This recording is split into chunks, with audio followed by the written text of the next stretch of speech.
मुंबई की बारिश कभी किसी का लिहाज नहीं करती, खासकर उन लोगों का जो फैशन की दुनिया की बेरहमी से वाकिफ न हो। अंजलि की साड़ी पर पानी और कीचड़ के छींटे पड़ चुके थे, जो उसने अपनी माँ की पुरानी अलमारी से निकाली थी। वह एक हाथ में अपना फटा हुआ फाइल फोल्डर और दूसरे में एक सस्ता सा छाता पकड़े हुए थी। उसकी आंखें लगातार सामने वर्मा हाउस के शानदार दरवाजे पर टिकी थीं। आज उसकी जिंदगी का सबसे अहम दिन था। उसे वर्मा ग्रुप के नए लग्जरी फैशन ब्रांड में ग्राफिक डिजाइनर की नौकरी का इंटरव्यू देना था।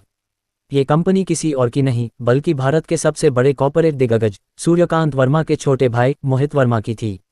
अंजलि ने अपने गीले बालों को ठीक किया और अपनी पुरानी सैंडल से कीचड़ पोंछते हुए अंदर बढ़ी। एक्सक्यूज मी, गार्ड ने उसे दरवाजे पर ही रोक दिया। ये प्राइवेट प्रॉपर्टी है, कहाँ जाना है? मैं इंटरव्यू के लिए आई हूँ, अंजलि ने आत्मविश्वास बटोरते हुए कहा। मेरा नाम अंजलि शर्मा है। गार्ड ने एक पल के लिए उसे ऊपर से नीचे देखा। अंजलि की सादगी और उसकी बारिश से भीगी हालत उस हवेली के भव्यता के सामने एक मजाक लग रही थी।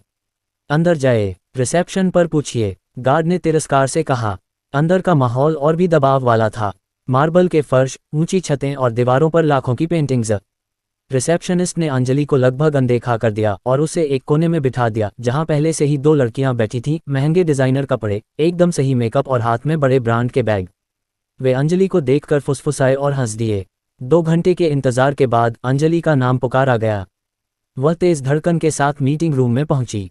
सामने की बड़ी कुर्सी पर मोहित वर्मा बैठे थे, उनके बगल में उनकी असिस्टेंट नैना और एक और वरिष्ठ डिजाइनर। मोहित वर्मा ने अंजलि की फाइल उठाई और अपनी उंगलियों से उसे टटोला। उनका लहजा ठंडा और ऊंचा था। तो अंजलि शर्मा, मोहित ने फाइल को वापस मेज पर फेंकते हुए कहा, तुम्हारे रेज्यूमे पर कोई बड़ा नाम नहीं है, बस कुछ छोटे मोटे फ्रीलांस काम।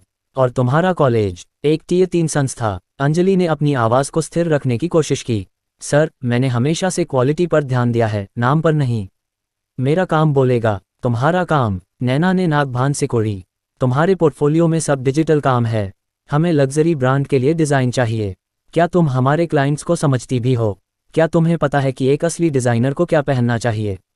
ये सीधा हमला था। अंजलि ने अपनी साड़ी की सिलवटों को सहलाया। कला किसी कपड़े की मोहताज नहीं होती। मोहित हंसा, एक तीखी, अहंकारी हंसी। रोमांटिक बातें ठीक हैं अंजलि, लेकिन यहाँ बिजनेस होता है। सच कहूँ तो हम तुम्हें ये नौकरी नहीं दे सकते। तुम्हारे पास न तो क्लास है और न ही वो पहुँच जो हमारे ब्रांड को चाहिए।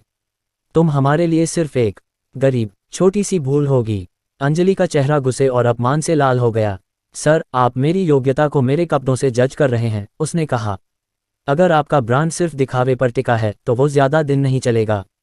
निकाला, बाहर जाओ, मोहित ने चिल्लाया। अगला उम्मीदवार भेजो। नैना उठकर दरवाजे तक आई, अंजलि को धकेलते हुए बोली, अंजलि, तुम्हें हमारे फैशन शो में भी नहीं आना चाहिए था। अपना समय बर्बाद कर रही हो। अपमान के आंसू रोकने की कोशिश करते हुए अंजलि वहां से भागी।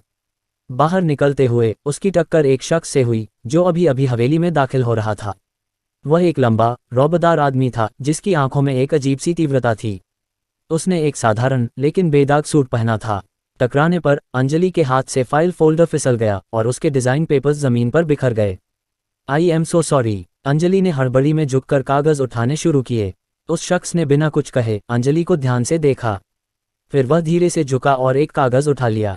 यह उसके नए ब्रांड लोगो का रफ डिजाइन था। अंजलि शर्मा। उसने फाइल फोल्डर पर लिखे नाम को पढ़ा। उसकी आवाज धीमी थी, लेकिन ऐसी कि पूरा हॉल शांत हो जाए। जी, अंजलि ने बुझे मन से कहा। मेरा इंटरव्यू खत्म हो गया।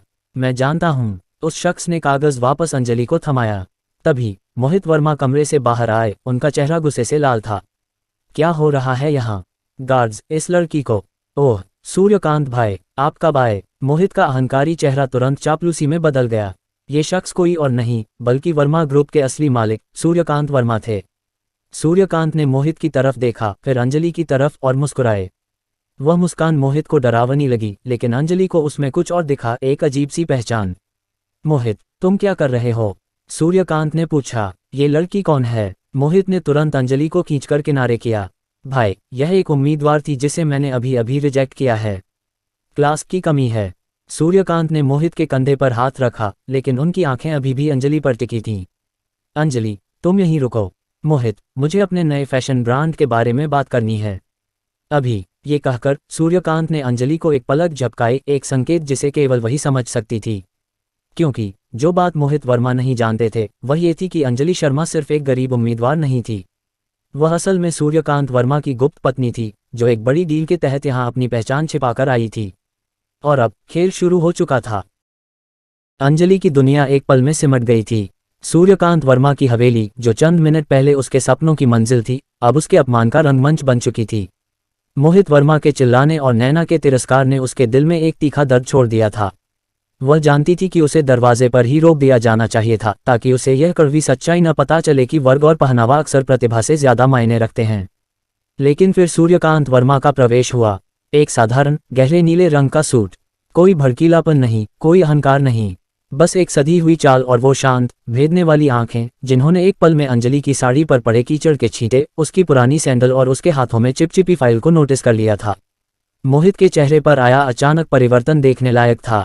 वह अहंकार जो एक पल पहले एक गरीब उम्मीदवार को रौंद रहा था, अब एक पालतू कुत्ते की तरह दुम हिलाने वाली चापलूसी में बदल चुका था। सूर्यकांत भाई, आप कब आए? मुझे लगा आप अभी दुबई में एक मीटिंग में होंगे, मोहित ने लड़खड़ाती आवाज में कहा, अंजलि को और जोर से एक तरफ धकेलते हुए। ये कुछ नहीं है, एक छोटी सी गड़बड़ी थी, मैं इसे अभी सुलझाता हूँ। सूर्यकांत ने एक हाथ से मोहित को रोका। उनका स्पर्श हल्का था, पर उसमें एक ऐसा अनकहा अधिकार था जो मोहित को जड़वत कर गया। सूर्यकांत की निगाहें फिर अंजलि पर आईं। तुम यहीं रुको, अंजलि। सूर्यकांत ने पहली बार अंजलि को नाम से पुकारा। उनकी आवाज में आदेश था, पर एक हल्की सी चेतावनी भी छिपी थी। ये केवल उन दोनों के बीच का कोड था। मोहित को लगा कि यह मालिक की दया है, जो एक गरीब लड़की को अपमानित होते देखकर थोड़े अच्छे शब्द बोल रहा है।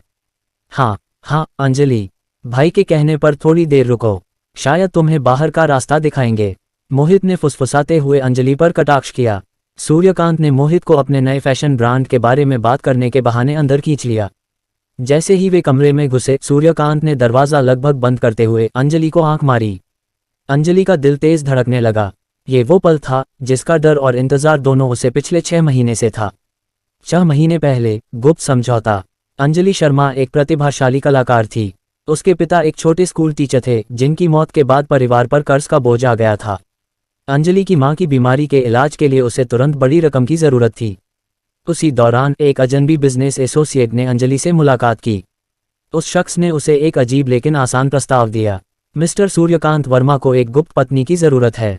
अंजलि ने भौहें चढ़ाईं। क्या मतलब, एक गुप्त पत्नी? उस एसोसिएट ने समझाया, सूर्यकांत वर्मा ग्रुप के असली संस्थापक हैं। उनके बड़े भाई मोहित वर्मा लालची और अक्षम हैं। उनके चाचा ताओ, जो बोर्ड में हैं, उन्हें हमेशा कमजोर साबित करने की कोशिश करते हैं। वर्मा ग्रुप की वसीयत में एक अजीब सी शर्त है। अगर सूर्यकांत को अगले 1 साल के भीतर ग्रुप का पूरा नियंत्रण लेना है, तो उन्हें शादीशुदा होना होगा और उनकी पत्नी को उनकी मर्जी से सार्वजनिक जीवन से दूर रहना होगा, ताकि पारिवारिक ड्रामा न हो। और मैं, अंजलि ने पूछा, तुम उन्हें पूरी तरह से फिट बैठती हो? न कोई बड़ा सामाजिक दायरा, न कोई बड़ा नाम। तुम एक कलाकार हो और तुम्हें अपने काम के लिए और अपनी माँ के इलाज के लिए बड़ी रकम की जरूरत है। यह एक व्यावसायिक समझौता है, शादी नहीं। तुम 1 साल के लिए मिस्टर वर्मा की पत्नी बनोगी, तुम्हें तुम्हारी माँ के इलाज के लिए पूरी रकम मिलेगी और तुम अपनी कला पर ध्यान दे सकोगी।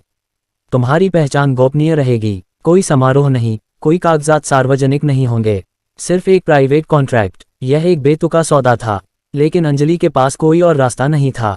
उसने सूर्यकांत वर्मा से मुलाकात की। सूर्यकांत का व्यक्तित्व उस वक्त भी वही था, शांत, गंभीर और रहस्यमय। उन्होंने अंजलि को एक फाइल दी जिसमें साफ लिखा था कि यह रिश्ता पूरी तरह से बिजनेस है। भावनात्मक जुड़ाव की कोई जगह नहीं होगी। मुझे अपनी कंपनी के अंदर के लोगों पर भरोसा नहीं है, सूर्यकांत ने कहा था। मोहित और मेरे चाचा हर वक्त मेरे खिलाफ षड्यंत्र रचते रहते हैं। मेरी पत्नी के रूप में तुम्हारी गोपनीयता मेरी सबसे बड़ी ताकत होगी। किसी को पता नहीं चलना चाहिए कि तुम कौन हो, यहाँ तक कि तुम्हें यह भी साबित करना होगा कि तुम एक बेसहारा हो जिसे मैंने नहीं चुना है। यह उनके लिए एक तरह का सुरक्षा जाल होगा। अंजलि ने इस अजीब लेकिन आकर्षक सौदे को स्वीकार कर लिया। शादी के कानूनी कागजात पर दस्तखत हुए, जो केवल कंपनी के वकीलों और एक उच्च स्तरीय नोटरी तक सीमित थे। गरीब लड़की का रूप। समझौते के तहत अंजलि को शहर के एक दूरदराज पुराने अपार्टमेंट में रहना था और सूर्यकांत के परिवार या सहयोगियों से पूरी तरह दूर रहना था। उसे एक शर्त दी गई थी, वर्मा ग्रुप के किसी भी प्रोजेक्ट में एक बाहरी उम्मीदवार के तौर पर शामिल होने की कोशिश करना, जहां उसकी प्रतिभा को सिर्फ मोहित वर्मा ही देख सके। सूर्यकांत की योजना सीधी थी, मोहित को अपनी असली प्रतिभा को ठुकराने का मौका देना, ताकि जब सूर्यकांत वर्मा खुद वर्मा ग्रुप को एक नई ऊंचाई पर ले जाएं, तो मोहित के पास कोई शिकायत का मौका न बचे कि उसे योग्य उम्मीदवार नहीं मिले। और अब अंजलि ने सूर्यकांत के नए फैशन ब्रांड के लिए आवेदन किया था। उसने जानबूझकर अपनी सबसे पुरानी साड़ी पहनी थी, अपनी शिक्षा का कमजोर पक्ष सामने रखा था और एक बेदाग प्रतिभा के साथ साथ एक कमजोर सामाजिक पृष्ठभूमि को भी पेश किया था। मोहित ने जाल में कदम रख दिया था। दफ्तर के अंदर का खेल। मीटिंग रूम के अंदर मोहित पसीने से भीग चुका था। वह जानता था कि सूर्यकांत भाई को अपने काम में किसी भी तरह की गलती पसंद नहीं है। नया ब्रांड, भाई, यह मेरा सपना है। मोहित ने उत्साह दिखाने की कोशिश की। सूर्यकांत ने अपनी कलाई घड़ी पर उंगली रखी। मोहित, मुझे वर्मा लग्जरी के लिए ग्राफिक्स और ब्रांडिंग की प्रेजेंटेशन चाहिए थी। क्या तुमने किसी को नियुक्त किया? हाँ, बिल्कुल। मैंने देश के बेस्ट डिजाइनरों को बुलाया था। लेकिन भाई, सब में क्लास की कमी है। मुझे कोई ऐसा नहीं मिला जो ब्रांड की विजन को समझे। मोहित ने चालाकी से बात घुमाई। अभी मैंने एक लड़की को रिजेक्ट किया। नाम था अंजलि शर्मा। बिल्कुल ही साधारण, भाई। उसके कपड़े देखकर ही लग रहा था कि वह हमारे क्लाइंट्स को क्या बेचेगी। सूर्यकांत ने अपनी आंखें बंद कर लीं, जैसे गहरी सोच में हो। मोहित, ये ग्रुप प्रतिभा पर चला है, दिखावे पर नहीं। तुमने एक कलाकार को उसके कपड़ों से जज किया। भाई, आप भी जानते हैं, फैशन की दुनिया में पहला इंप्रेशन ही सब कुछ होता है। मोहित ने आत्मविश्वास वापस पाते हुए कहा। सूर्यकांत उठे और दरवाजे की तरफ बढ़े। मुझे एक चाय चाहिए, मोहित, और उसी लड़की से मंगवाओ। मैं देखना चाहता हूं कि तुम जिन लोगों को रिजेक्ट करते हो उनमें कैसी प्रतिभा होती है। मोहित के चेहरे का रंग उड़ गया। वह ये बात नहीं चाहता था। वह चाहता था कि अंजलि यहां से भाग जाए। लेकिन भाई, वह तो अपमानित होकर गई है। उसे यहीं रुकने के लिए कहा गया था। सूर्यकांत ने ठंडे लहजे में कहा। जाओ, उसे बुलाओ। अपमान की दूसरी लहर। मोहित बाहर निकला और उसने देखा कि अंजलि अभी भी दरवाजे के पास खड़ी थी, फोल्डर को कसकर पकड़े हुए। नैना भी वहीं थी। ओह, तुम अभी तक यहीं हो? मोहित ने तिरस्कार से कहा। अच्छा सुनो, तुम्हें दूसरा मौका मिला है। सूर्यकांत भाई को चाय चाहिए। उनके लिए चाय बनाओ और तुरंत अंदर लाओ। नैना तेज आवाज में बोली। ये तुम्हारा टेस्ट है अंजलि। अगर तुम चाय भी ढंग से नहीं बना सकती तो फिर तो तुम समझो। अंजलि को लगा जैसे किसी ने उसके मुंह पर तमाचा मारा हो।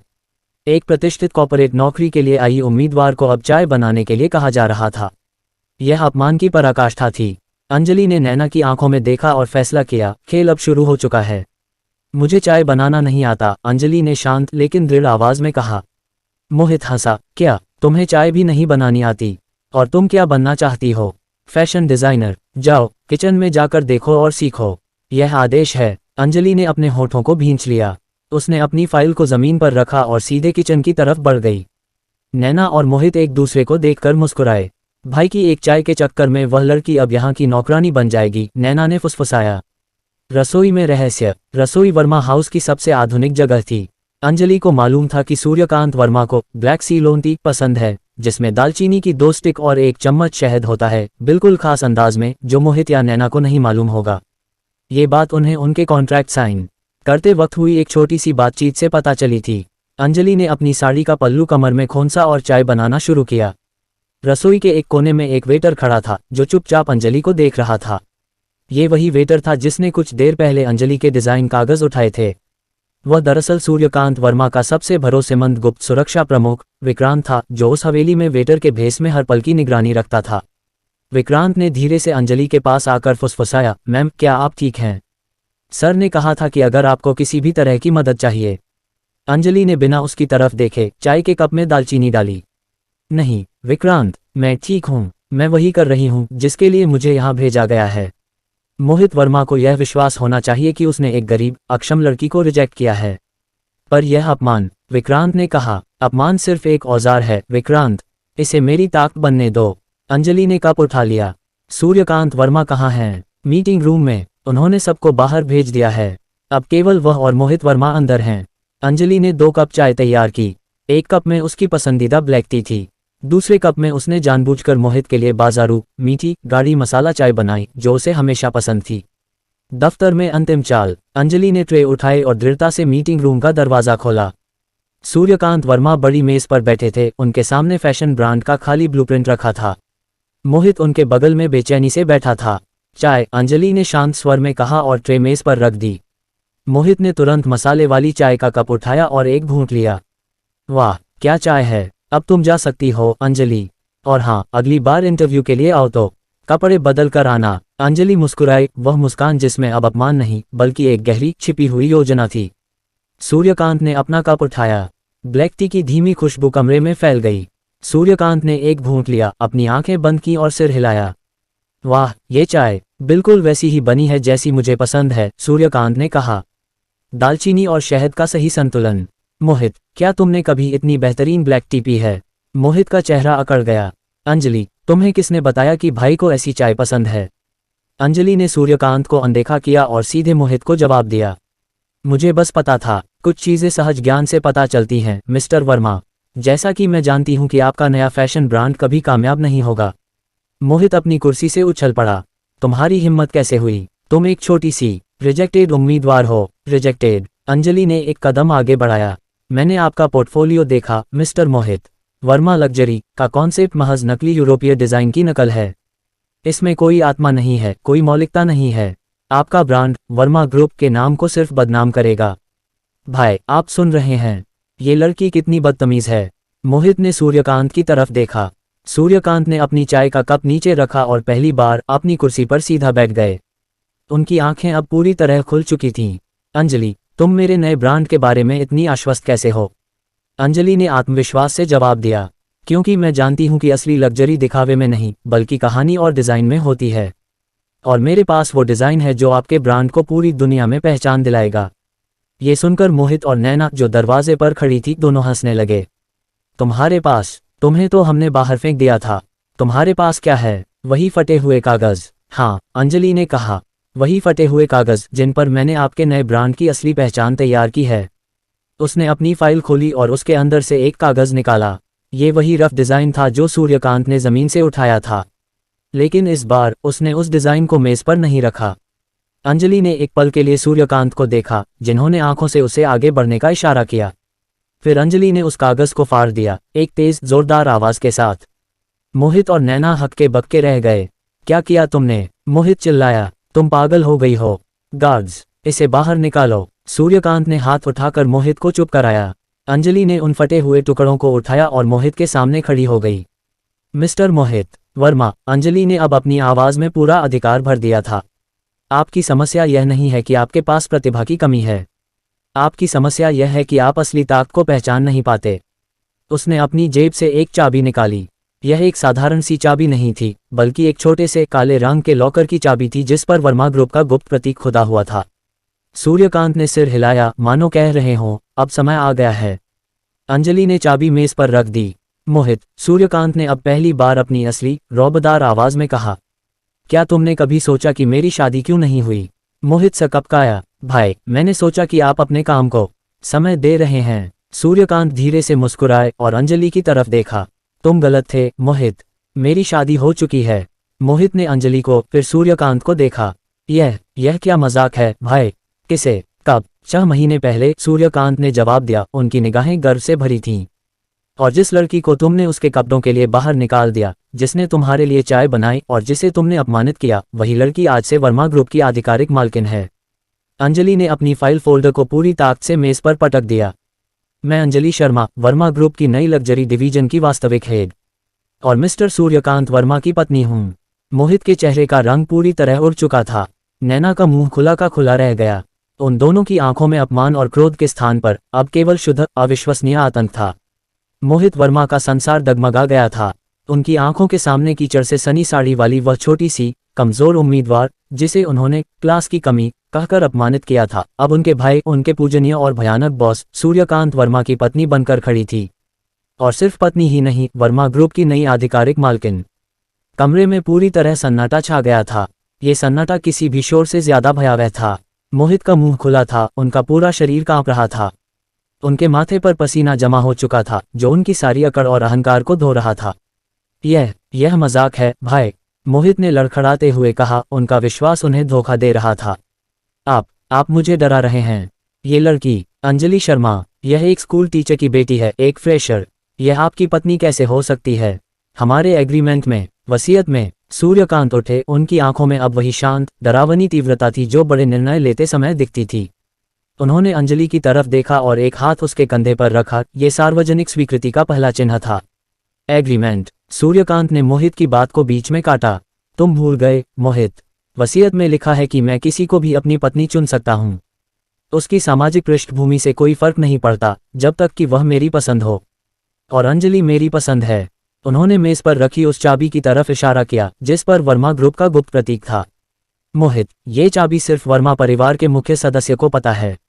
ये चाबी मेरे पर्सनल बैंक लॉकर की है, जिसमें वसीयत की मूल प्रति और हमारी शादी के कागजात रखे हैं। अगर तुम चाहो तो अभी जाकर चेक कर सकते हो। मोहित की आंखें चाबी पर टिकी थीं। वह जानता था कि सूर्यकांत झूठ नहीं बोल रहे थे। सूर्यकांत वर्मा हर कदम फूंक फूंक कर रखते थे। अगर उन्होंने इतना बड़ा दावा किया है तो उसके पीछे पुख्ता सबूत होगा। लेकिन क्यों भाई, आपने क्यों छिपाया? मोहित की आवाज अब गुस्से से ज्यादा दर्द से भरी थी, असफलता का दर्द। क्योंकि मुझे तुम्हारी निष्ठा परखनी थी मोहित, सूर्यकांत ने जवाब दिया। और मुझे अपने ब्रांड के लिए असली प्रतिभा चाहिए थी, न कि दिखावा। सूर्यकांत ने एक बटुआ निकाला और अपनी उंगली के एक इशारे पर नैना को इशारा किया। नैना अभी भी हिल नहीं पा रही थी।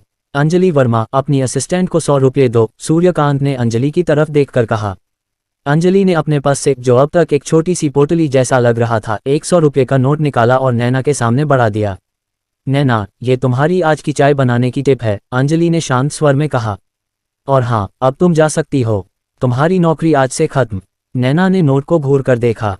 जिस लड़की को उसने चाय बनाने का आदेश दिया था, वह अब उसे निकाल रही थी। यह अपमान उसके गले से नीचे नहीं उतर रहा था। तुम मुझे नहीं निकाल सकती, नैना ने चिल्लाते हुए कहा। मैं मोहित सर की खास असिस्टेंट हूँ। नैना, तुम सिर्फ एक बाहरी कर्मचारी हो, अंजलि ने पलटकर जवाब दिया। और मुझे लगता है कि वर्मा लग्जरी के नए हेड के रूप में मुझे मेरी टीम चुनने का अधिकार है। मोहित ने बीच में आने की कोशिश की। भाई, नैना मेरी पर्सनल असिस्टेंट है। आप। सूर्यकांत ने मेज पर रखे फोन का रिसीवर उठा लिया। लीगल डिपार्टमेंट को बुलाओ। मैं अभी वर्मा लग्जरी डिवीजन के नए हेड की घोषणा कर रहा हूं। और हाँ, मोहित वर्मा को अगले 24 घंटों के लिए कंपनी के सभी फैसलों से दूर रखा जाए। उनके सारे अकाउंट फ्रीज कर दो। ये घोषणा केवल नैना या मोहित को नहीं, बल्कि पूरे वर्मा ग्रुप के पावर स्ट्रक्चर को हिला देने वाली थी। मोहित को तत्काल रूप से किनारे कर दिया गया था। मोहित के घुटने टूट गए। वह धम से कुर्सी पर गिर पड़ा। भाई, आप ऐसा नहीं कर सकते। मैंने सिर्फ आपका भला चाहा था। तुमने मेरा नहीं, अपना भला चाहा था मोहित, अंजलि ने कहा। वह भी अपनी सादगी वाली साड़ी में खड़ी थी, पर उसकी आवाज में एक महारानी का अधिकार था। तुमने मुझे रिजेक्ट इसलिए किया क्योंकि मैं तुम्हारे ब्रांड की नकली क्लास में फिट नहीं बैठी। तुमने मेरी प्रतिभा को नहीं, मेरे कपड़ों को देखा। अब असली काम की बात करते हैं, सूर्यकांत ने कहा, वातावरण को हल्का करते हुए। उन्होंने मेज पर रखा फैशन ब्रांड का ब्लूप्रिंट अंजलि की तरफ सरका दिया। मोहित ने कहा था कि तुम्हारे पास हमारे ब्रांड के लिए असली पहचान है। अब दिखाओ मिसेज वर्मा। मोहित ने अपनी आंखें मलते हुए देखा कि अंजलि ने अपना गीला फाइल फोल्डर उठाया। उसने एक साफ कागज निकाला और एक मार्कर मांगा। मिस्टर मोहित, आप यूरोप के नकली डिजाइन और पश्चिमी बाजार की नकल करना चाहते थे, अंजलि ने बोर्ड पर कुछ तेज स्ट्रोक लगाते हुए कहा। पर असली लग्जरी वही है जो अद्वितीय हो। वर्मा ग्रुप भारत की विरासत है। हमें अपना ब्रांड अपनी जड़ों से जोड़ना चाहिए। उसने बोर्ड पर कुछ देर पहले फाड़े गए कागज के टुकड़ों को इकट्ठा किया और उन्हें एक नए डिजाइन में सेट किया। ये हमारा लोगो होगा, उसने घोषणा की। लोगो एक जटिल मयूरपंख था, जिसमें पारंपरिक भारतीय कारीगरी का स्पर्श था, लेकिन उसका लुक एकदम आधुनिक और मिनिमल था। मोहित ने ध्यान से देखा। उन्हें मानना पड़ा कि यह डिजाइन उनके सारे विचारों से ज्यादा दमदार था। इसका नाम वर्मा लग्जरी नहीं होगा, अंजलि ने कहा। इसका नाम होगा अंजलि फेदर। यह आज़ादी, सुंदरता और शक्ति का प्रतीक होगा। और हाँ, इसका पहला कलेक्शन भारत के प्राचीन रेशम मार्ग से प्रेरित होगा। अंजलि ने 15 मिनट में एक पूरी मार्केटिंग रणनीति, डिजाइन विशन और ब्रांडिंग कॉन्सेप्ट पेश कर दिया। उसकी बातें आत्मविश्वास से भरी थीं, उसका ज्ञान गहरा था और उसका विशन साफ था। वह पूरी तरह से वर्मा ग्रुप के फैशन विशन को बदलने के लिए तैयार थी। सूर्यकांत की आंखों में गर्व की चमक थी। क्या तुमने देखा मोहित? ये है असली क्लास, जो खरीदी नहीं जा सकती, पैदा होती है। मोहित अब पूरी तरह टूट चुका था। उसने सिर्फ एक नौकरी नहीं, बल्कि अपनी पदवी, अपनी महत्वाकांक्षा और अपने भाई का विश्वास खो दिया था। अंजलि ने नैना को बाहर जाते हुए देखा। नैना की आंखों में अब पश्चाताप था। सूर्यकांत जी, मुझे मोहित से कोई बदला नहीं लेना है, अंजलि ने शांत स्वर में कहा। लेकिन न्याय जरूरी है। मेरी वजह से नहीं, बल्कि उस हर प्रतिभाशाली व्यक्ति की वजह से, जिसे उसके कपड़ों या आर्थिक स्थिति के कारण दरवाजे से लौटा दिया गया होगा। सूर्यकांत मुस्कुराए। तुम सच में मेरी उम्मीद से कहीं ज्यादा हो अंजलि। उन्होंने मोहित की तरफ देखा। मोहित, आज से तुम वर्मा लग्जरी के हेड नहीं हो। तुम सिर्फ एक जूनियर मैनेजर हो और तुम्हें अंजलि वर्मा के अधीन काम करना होगा। मोहित को लगा जैसे उसे जिंदा जला दिया गया हो। उसने अपनी पत्नी को अपमानित किया और अब उसे उसी के अधीन काम करना पड़ेगा। लेकिन मुझे माफ कर दो भाई। अंजलि प्लीज, मैं सब कुछ ठीक कर दूंगा। मोहित ने भीख मांगी। तुमने माफी लायक काम नहीं किया है मिस्टर मोहित, अंजलि ने कहा। तुम अपनी योग्यता से इस पद पर वापस आ सकते हो, पर सिर्फ तब जब तुम सीखोगे कि असली प्रतिभा क्या होती है। कल सुबह 9 बजे मेरे ऑफिस में मिलो। और हाँ, तुम्हें मेरे लिए कॉफी लानी होगी। ये पलटवार पूरा हो चुका था। अपमान का घूंट अब मोहित को पीना था। सूर्यकांत और अंजलि अब पति पत्नी और कॉर्पोरेट पार्टनर के रूप में एक दूसरे की तरफ देखकर मुस्कुराए। उनका बिजनेस एग्रीमेंट अब एक शक्तिशाली साझेदारी में बदल चुका था। सूर्यकांत वर्मा ने अंजलि का हाथ थामा और दोनों ने मीटिंग रूम से बाहर कदम रखा। अब हवा में तनाव नहीं था, बल्कि एक शांत, भारी भरकम शक्ति का एहसास था। हवेली का हर कर्मचारी, यहाँ तक कि रिसेप्शनिस्ट नैना भी, जो अभी तक सदमे से बाहर नहीं निकली थी, उनके सामने सिर झुकाकर खड़ी थी। वह अंजलि, जिसे चंद घंटे पहले उन्होंने तिरस्कार से देखा था, अब मालकिन थी। सूर्यकांत के चेहरे पर एक गंभीर लेकिन गहरी संतुष्टि भरी मुस्कान थी। उन्होंने धीरे से अंजलि की तरफ देखा। तुम्हारा आत्मविश्वास बेहतरीन था मिसेज वर्मा। मुझे पता था कि तुम मोहित को उसके ही खेल में हरा दोगी। यह महज एक शुरुआत है सूर्यकांत जी, अंजलि ने कहा। उसकी आवाज़ अब भी पूरी तरह से शांत थी। हमने केवल सत्ता बदली है, अब योग्यता को साबित करना बाकी है। मोहित को मेरी कॉफी लानी होगी और मैं चाहती हूं कि वह ये काम अगले 1 हफ्ते तक करे। सूर्यकांत ने सहमति में सिर हिलाया। जैसी तुम्हारी इच्छा। यह उसे जमीन पर वापस लाएगा। अंजलि ने फिर सूर्यकांत से पूछा, लेकिन क्या आप सुनिश्चित हैं कि यह सही है? हमारा रिश्ता, यह एक समझौता है। इसे ऐसे अचानक सार्वजनिक करने से कई जटिलताएं पैदा होंगी। पारिवारिक बोर्ड, शेयर होल्डर्स। सूर्यकांत ने उसे रोक दिया। उन्होंने अंजलि को एक शांत कोने में ले जाकर कहा, यह अब महज एक समझौता नहीं है अंजलि। 6 महीने पहले जब हमने कागजात पर दस्तखत किए थे, तब ये बिजनेस डील थी। लेकिन पिछले 2 घंटों में तुमने जो किया, उससे तुमने सिर्फ मोहित को ही नहीं, बल्कि वर्मा ग्रुप को भी बचा लिया। तुमने दिखाया कि तुम इस नाम की असली वारिस बनने लायक हो। रही बात जटिलताओं की, वे हमेशा से थीं। अब हमारे पास उनसे लड़ने की ताकत है। अंजलि की आंखें सूर्यकांत की आंखों में मिलीं। उनमें कोई आकर्षण नहीं था, कोई प्रेम का झूठा वादा नहीं था, सिर्फ सम्मान और भरोसा था। ये रिश्ता प्रेम से नहीं, बल्कि एक दूसरे की ताकत की समझ से बंधा था। अगले दिन सुबह 9 बजे वर्मा लग्जरी डिवीजन के नए भव्य ऑफिस में अंजलि अपनी कुर्सी पर बैठी थी। उसका ऑफिस अब उसी विजन को दर्शाता था जो उसने कल रात सूर्यकांत को बताया था, सफ़ेद, मिनिमल और दीवारों पर भारतीय कलाकृतियों की आधुनिक झलक। ठीक 9 बजे दरवाज़ा खटखटाया गया और अंदर आया मोहित वर्मा। वह एक महंगे सूट में था, लेकिन उसका चेहरा रात भर की नींद की कमी और चिंता से झुलसा हुआ लग रहा था। उसके हाथ में एक बड़ा सा कॉफ़ी मग था, जिस पर द बॉस लिखा था। ये कॉफ़ी मग उसने खुद ही अंजलि के डेस्क पर रखा। गुड मॉर्निंग अंजलि मैम, मोहित ने बड़ी मुश्किल से ये शब्द कहे। अंजलि ने कॉफ़ी का कप उठाया, एक घूंट लिया और धीरे से सिर हिलाया। मोहित, ये कॉफ़ी बहुत मीठी है। मुझे पता है तुम्हें मीठी कॉफ़ी पसंद है, लेकिन मैं चाहती हूँ कि तुम मेरे स्वाद को समझो। इसे फेंक दो और अगले 1 घंटे में मेरे लिए सही कॉफ़ी लेकर आओ, बिना चीनी के, सिर्फ 1 चम्मच क्रीम के साथ। मोहित का चेहरा गुस्से से लाल हो गया, लेकिन वह एक शब्द भी नहीं कह सका। उसे अब हर पल उस अपमान को सहना था जो उसने अंजलि को दिया था।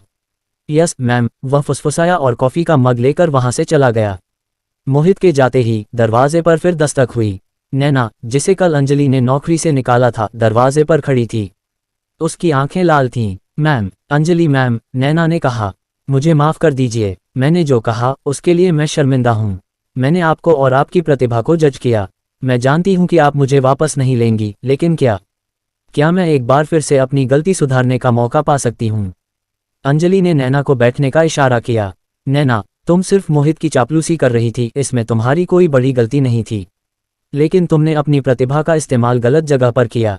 अंजलि ने नैना के पोर्टफोलियो की तरफ इशारा किया। मैंने तुम्हारा काम देखा है। तुम एक बेहतरीन मार्केटिंग एग्जीक्यूटिव हो, लेकिन तुम सिर्फ इसलिए मोहित के साथ थी क्योंकि वह आसान रास्ता था। मैं तुम्हें एक मौका दे सकती हूँ, मोहित के अधीन नहीं, बल्कि मेरे सीधे अधीन। लेकिन तुम्हें आज से अपनी मर्जी से नहीं, बल्कि योग्यता के आधार पर काम करना होगा। क्या तुम ये चुनौती स्वीकार करती हो? नैना की आंखों में आंसू आ गए। हाँ मैम, मैं करती हूँ। इस तरह अंजलि ने अपनी पहली टीम बनाई, एक सहयोगी और एक पूर्व विरोधी को अपने विजन के साथ जोड़ा। अगले 2 हफ्तों में वर्मा ग्रुप में बड़ा बदलाव आया। अंजलि ने अपनी टीम के साथ दिन रात काम किया और अंजलि फेदर ब्रांड के लिए पहला कलेक्शन सिल्क रूट हेरिटेज तैयार किया। ये कलेक्शन पारंपरिक भारतीय कारीगरी को आधुनिक डिजाइन के साथ मिलाकर तैयार किया गया था, जिसकी बाजार में जबरदस्त चर्चा होने लगी। मोहित इस बीच अपमान का प्याला पी रहे थे। उन्होंने रोज अंजलि के लिए कॉफी बनाई, उनकी फाइलें व्यवस्थित की और छोटे मोटे थका देने वाले काम किए। हर दिन वह गुस्से से जलते थे, लेकिन अंजलि की नज़र में आने की हिम्मत नहीं करते थे। एक शाम जब अंजलि अपने काम में व्यस्त थी, मोहित उसके पास आए। अंजलि मैम, उन्होंने हकलाते हुए कहा, ये जो सिल्क रूट कलेक्शन का ब्लूप्रिंट है, मुझे लगता है कि यह बहुत खतरनाक है। ये डिज़ाइन बजट से बाहर है, इसे बनाने में बहुत समय लगेगा और अगर यह फेल हो गया तो हम भारी नुकसान में चले जाएंगे। अंजलि ने बिना सिर उठाए जवाब दिया, मोहित तुम क्यों डर रहे हो? सिर्फ इसलिए कि यह तुम्हारा आइडिया नहीं है? नहीं मैम, मैं सिर्फ बिजनेस की बात कर रहा हूँ, मोहित ने कहा। अंजलि ने कलम नीचे रखी और मोहित की तरफ देखा। मोहित, तुम सिर्फ इसलिए डरे हुए हो क्योंकि तुम बड़ा सोचना नहीं जानते। ये प्रोजेक्ट बजट से बाहर नहीं है, बल्कि यह बाजार के नियमों से बाहर है। अगर हम कुछ नया नहीं करेंगे तो हम हमेशा बाजार के पीछे चलते रहेंगे। ये कलेक्शन वर्मा ग्रुप को दुनिया में पहचान दिलाएगा। उन्होंने फाइल बंद कर दी। आज तुम्हारा आखिरी दिन है कॉफी बनाने का। कल सुबह से तुम अंजलि फेदर के लॉजिस्टिक हेड होगे। मुझे एक ऐसे शख्स की ज़रूरत है जो मेरे डिज़ाइन को हकीकत में बदल सके। तुम ये काम कर सकते हो, लेकिन याद रखना, एक भी गलती हुई तो तुम वापस कॉफ़ी बनाने लगोगे। मोहित आश्चर्यचकित रह गए। अंजलि बदला नहीं ले रही थी, वह उसे सुधारने का मौका दे रही थी। वह उसकी असली क्षमता को देख रही थी, जिसे उसने अहंकार में खो दिया था। उसी रात अंजलि अपने दूर दराज के सादे अपार्टमेंट में वापस लौटी। यह अपार्टमेंट अभी भी उसके नाम पर था, ताकि वर्मा परिवार के लोगों को लगे कि वह अभी भी सूर्यकांत की पहुंच से बाहर है। दरवाजे पर दस्तक हुई। सामने सूर्यकांत वर्मा खड़े थे। मैं तुम्हें देखने आया था, सूर्यकांत ने कहा, अपने हाथ में एक साधारण सा कागज का पैकेट दिखाते हुए। तुम्हारे लिए रात का खाना। आप खुद यहाँ? और खाना? अंजलि को हैरानी हुई। बाहर खा नहीं सकता था? और तुम अब भी अपने गुप्त घर में हो, सूर्यकांत ने कहा। तुमने मोहित को एक बड़ा मौका दिया है। तुम बहुत उदार हो, अंजलि। अंजलि ने उन्हें अंदर बुलाया। वे दोनों किचन की छोटी सी मेज पर बैठ गए। सूर्यकांत ने पैकेट खोला। उसमें अंजलि का पसंदीदा सादा दाल चावल था। मुझे पता है तुम्हें बाजारू खाना पसंद नहीं है, सूर्यकांत ने कहा। अंजलि मुस्कुराए। ये छोटी सी जानकारी थी जिसने उनके रिश्ते की गहराई को दर्शाया। हमारा रिश्ता बिजनेस से शुरू हुआ था, सूर्यकांत जी, लेकिन अब आप मेरी पसंद नापसंद भी जानने लगे हैं। सूर्यकांत ने एक गंभीर सांस ली। अंजलि, मैंने तुम्हें मोहित के चाचाओं से बचाने के लिए यह शादी की थी। वे मोहित से भी ज्यादा खतरनाक हैं। उन्हें पता है कि वसीयत में पत्नी का होना अनिवार्य है, लेकिन वे ये भी मानते हैं कि मैं किसी गरीब और कमज़ोर लड़की को चुनूंगा जिसे वे आसानी से कंट्रोल कर सकें। अब उन्हें पता चल गया है कि मैंने कौन चुना है, अंजलि ने कहा। हाँ, सूर्यकांत ने कहा। और अब वे चुप नहीं बैठेंगे। वे तुम्हारी असली जांच करेंगे, तुम्हारी पृष्ठभूमि, तुम्हारा परिवार, तुम्हारे रहने की जगह। तुम्हें अगले कुछ दिनों के लिए इस अपार्टमेंट को छोड़ना होगा और मेरे साथ वर्मा हाउस के मुख्य विंग में रहना होगा। ये सिर्फ दिखावा नहीं है, अंजलि। अब तुम्हें वर्मा ग्रुप की मालकिन की तरह जीना होगा, ताकि वे तुम पर कोई उंगली न उठा सकें। अंजलि ने पहली बार डर महसूस किया। उसका गुप्त घर उसकी सुरक्षा था। वर्मा हाउस में कदम रखना खुद को सीधे आग के हवाले करना था। ठीक है सूर्यकांत जी, अंजलि ने दृढ़ता से कहा। मैं तैयार हूँ, लेकिन क्या आप भी तैयार हैं? क्योंकि वर्मा हाउस में यह नाटक सिर्फ एक बिजनेस डील नहीं रह जाएगा, यह मेरी नई जिंदगी होगी। सूर्यकांत ने अंजलि की आंखों में देखा। हम एक टीम हैं, मिसेज वर्मा। अब से हम हर कदम साथ उठाएंगे। सूर्यकांत वर्मा के चाचा ताओ, जो बोर्ड के सदस्य थे, जिनमें मुख्य रूप से विनोद वर्मा और रमेश वर्मा शामिल थे, अगले दिन ही वर्मा हाउस में आ धमके। उनके चेहरे पर क्रोध और अविश्वास था। उन्हें लगा था कि सूर्यकांत ने कोई कमजोर मोहरा चुना होगा जिसे वे बोर्ड मीटिंग में आसानी से गिरा सकते थे। लेकिन अब उन्हें पता चला था कि सूर्यकांत ने न सिर्फ शादी की है, बल्कि अपनी उस गरीब पत्नी को कंपनी के सबसे बड़े और नए डिवीजन का हेड बना दिया है, और तो और उनके भतीजे मोहित को उसी के अधीन कर दिया है। ये सब क्या मजाक है, सूर्यकांत? विनोद वर्मा ने सीधे बैठक कक्ष में घुसते ही जोर से पूछा। ये वसीयत का मजाक है। तुम एक ऐसी लड़की को ग्रुप की मालकिन कैसे बना सकते हो जिसके पास कोई सामाजिक प्रतिष्ठा नहीं है? हमने पता लगा लिया है, वह एक सामान्य स्कूल टीचर की बेटी है जिसके पास कल तक जूते खरीदने के पैसे नहीं थे। अंजलि, जो सूर्यकांत के बगल में बैठी थी, पूरी तरह शांत थी। उसने एक महंगी लेकिन पारंपरिक भारतीय साड़ी पहनी थी, जो उसके आत्मविश्वास को और भी बढ़ा रही थी। उसके बैठने का ढंग, उसका धैर्य, सब एक महारानी जैसा था। सूर्यकांत ने आराम से कॉफी का कप उठाया। चाचा जी, वसीयत में प्रतिष्ठा शब्द का जिक्र नहीं है, उसमें पत्नी शब्द का जिक्र है, और कानूनी तौर पर अंजलि वर्मा मेरी पत्नी है। और रही बात जूते खरीदने की, अब वह वर्मा ग्रुप के पैसे से जूते खरीदेगी, जो कि उनका हक है। रमेश वर्मा ने एक फाइल मेज पर पटकी। हक, सूर्यकांत, तुम नाटक कर रहे हो। हमने तुम्हारी इस नई कंपनी अंजलि फेदर का ऑडिट किया है। ये दिवालियापन की तरफ बढ़ रही है। तुम्हारा सिल्क रूट कलेक्शन बहुत महंगा है और तुमने इसे बनाने के लिए वर्मा ग्रुप के फंड का एक बड़ा हिस्सा दांव पर लगा दिया है। अगर यह प्रोजेक्ट फेल हुआ तो तुम्हें बोर्ड से इस्तीफा देना होगा। अंजलि ने पहली बार चुप्पी तोड़ी। उसकी आवाज़ धीमी थी लेकिन इतनी शक्तिशाली कि दोनों चाचाओं को अपनी कुर्सी पर स्थिर होना पड़ा। ये प्रोजेक्ट फेल नहीं होगा मिस्टर रमेश, क्योंकि मैंने इसे सिर्फ डिज़ाइन नहीं किया है, मैंने इसे बाजार की ज़रूरत के हिसाब से डिज़ाइन किया है। विनोद वर्मा ने उपहास किया। तुम क्या जानती हो बाजार के बारे में? कल की आई हुई लड़की। मैं जानती हूं कि दुनिया भर की लग्जरी खरीदारियां अब नकली यूरोपीय डिज़ाइन से ऊब चुकी हैं। अंजलि ने उन्हें बीच में काटा। उन्हें कहानी चाहिए, उन्हें प्रामाणिकता चाहिए। सिल्क रूट कलेक्शन भारत की 2000 साल पुरानी कारीगरी का प्रतिनिधित्व करता है, जिसे मैंने आधुनिक डिज़ाइन में ढाला है। हमने इसे ऑनलाइन और छोटे विशिष्ट अंतर्राष्ट्रीय बुटीक के लिए लॉन्च किया है, न कि बड़े डिपार्टमेंटल स्टोर्स के लिए जहां मोहित जी इसे बेचना चाहते थे। सूर्यकांत ने अपनी घड़ी की तरफ देखा। चाचा जी, मैं आपको बताना भूल गया, अंजलि फेदर का कलेक्शन आज सुबह 9 बजे लंदन, न्यूयॉर्क और पेरिस में लॉन्च हुआ था। विनोद वर्मा घबराए। और क्या हुआ? सूर्यकांत ने लैपटॉप खोलकर मेज पर रख दिया। स्क्रीन पर अंजलि फेदर की वेबसाइट का लाइव डेटा दिख रहा था। पिछले 4 घंटों में हमारा पूरा पहला स्टॉक बिक चुका है। हमने सिर्फ फंड का एक हिस्सा नहीं लगाया है, बल्कि हमने 300% का मुनाफा कमाया है। और हाँ, हमें अगले 6 महीनों के लिए प्रीमियम ऑर्डर मिल चुके हैं। ये डिवीजन अब वर्मा ग्रुप का सबसे तेज बढ़ने वाला डिवीजन बन चुका है। दोनों चाचा सदमे से कांप रहे थे। उन्होंने एक तुच्छ असहाय लड़की को रौंदने की कोशिश की थी, लेकिन उस लड़की ने उन्हें उनकी ही चाल से हरा दिया था। यह अपमान उनके लिए बर्दाश्त से बाहर था। उनका सारा अहंकार, उनकी सारी योजना एक पल में बिखर गई थी। विनोद और रमेश वर्मा अपनी हार मानकर चुपचाप वहां से निकल गए। उनके जाने के बाद अंजलि और सूर्यकांत ने राहत की सांस ली। तुमने शानदार काम किया अंजलि, सूर्यकांत ने कहा। तुमने सिर्फ उन्हें हराया नहीं, बल्कि उन्हें यह भी दिखाया कि अब वर्मा ग्रुप कौन चलाएगा। अंजलि ने मुस्कुराते हुए कहा, मैंने अपना काम किया, अब मैं वापस अपने ऑफिस जाना चाहूंगी। मुझे मोहित को लॉजिस्टिक्स की जिम्मेदारी सौंपनी है। पिछले 2 हफ्तों से मोहित अपनी गलती के बोझ तले दबकर काम कर रहा था। वह कॉफी बनाता, अपमान सहता और साथ ही अंजलि के ऑफिस के कामकाज को देखता। उसने अंजलि फेदर की सफलता को अपनी आंखों से देखा था। वह अब समझ चुका था कि उसने किस प्रतिभा को ठुकराया था और किस रिश्ते को अपमानित किया था। शाम को जब मोहित अंजलि के ऑफिस में आया तो उसका सिर झुका हुआ था। उसने अपने पुराने अहंकार को पूरी तरह त्याग दिया था। मोहित, मैंने तुम्हें लॉजिस्टिक्स का हेड बना दिया है, अंजलि ने कहा। तुम्हें मेरी डिजाइन को हकीकत में बदलना है। क्या तुम तैयार हो? अंजलि, मैम, मोहित ने कहा। उसकी आवाज में अब विनम्रता थी। मैं तैयार हूं, और मैं आपसे माफी मांगना चाहता हूं। मेरी गलती सिर्फ आपको अपमानित करने की नहीं थी। मेरी गलती ये थी कि मैंने अपनी आंखों पर पैसे और दिखावे की पट्टी बांध रखी थी। मैंने आपको गरीब समझा, जबकि आप ही सबसे अमीर निकली अपने विचारों से। अंजलि ने मेज से अपनी फाइल उठाई और मोहित को थमाए। मुझे तुम्हारी माफी मिल गई है मोहित, लेकिन अब से माफी से ज्यादा योग्यता मायने रखेगी। मैं तुम्हें यह मौका इसलिए दे रही हूं क्योंकि सूर्यकांत जी जानते थे कि तुम में क्षमता है, और मैं जानती हूं कि तुम इसे बर्बाद नहीं करोगे। मोहित की आंखों में नमी आ गई। धन्यवाद अंजलि, मैं आपको निराश नहीं करूंगा। 1 साल बीत गया। वर्मा ग्रुप ने अपनी 50वीं वर्षगांठ मनाई। ये समारोह केवल एक व्यावसायिक आयोजन नहीं था, बल्कि अंजलि वर्मा के वर्चस्व की घोषणा थी।